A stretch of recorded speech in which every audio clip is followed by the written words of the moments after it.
iman tani anak santri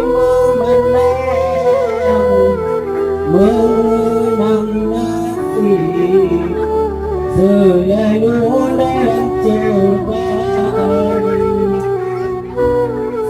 dunia santri sabelang kekurangan gundah gelisah yang sebagai hiasan hanya sama harapan selalu kemampuan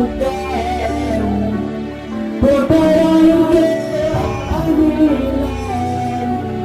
yang tertinggi bertuhan semoga ditutup bukan bahagia di masa depan ya Tuhan banasib anak yatim jika ayah pun merindu kasih sayang belayang mulia tapi harapan tinggal di dasar yang membasakan kenangan serta doa iman terpoma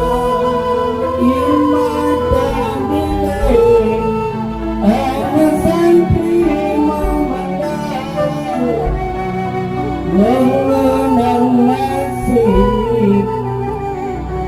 mengenang nasib selalu dalam cobaan kadang payung membongkar buka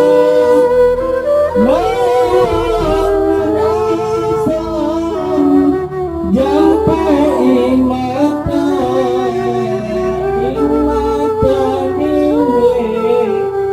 anak santri memandang selalu dalam cobaan. Assalamualaikum